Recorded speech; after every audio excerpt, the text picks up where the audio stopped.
finishing and saka sa end stage na sa ato ang preparation. As of now, nag-overtime atong mga tao dito sa sports complex sa ano sa ato ang mga venues, sa ato ang beach volleyball courts, gina-prepare na pud nato ato ang Quintuna Park. And then all set na pud ato ang security plan at saka medical plan nato. Usually nag-aabot ang mga delegation nato nasa 5 days before the event kasi nag-ano pa na sila na sila court familiarization. Syempre nag-ano sila gusto nila ma-adapt ang weather diri sa atoa kasi ato ang weather diri unpredictable, init, kaayo. Bigla na lang mag-ulan so kailangan nila mag-adapt sa weather. So may mga delegations na mag-abot mga 5 days prior sa event nato. Okay. Ma'am, sa mga LGU, unsay pinakadaghan nga mga delegasyon nga nakarehistro na para sa Batang Pinoy, Ma'am Lady? Actually, pinakadaghan is ang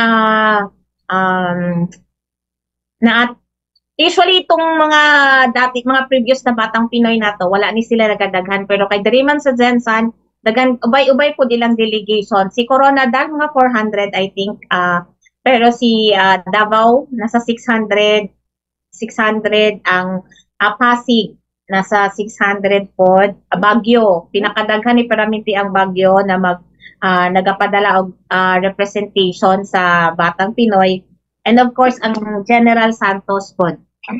Ato ma'am, pila ka buok ang atong delegasyon kay ato kita lang host ni Ana, Ma'am Lady. Yes, nasa 600 plus po ato ang delegates, ato ang mga players, nasa 600 plus na ta. Kay kuha po natong opportunity, ang chance nga kita ang nag-host, so gidaghan po nato ato ang mga players karon. Okay. Ma'am, kanang uban nga mga players or team, sa ba nakabilit sila sa mga hotel o sa eskwelahan, Ma'am Lady?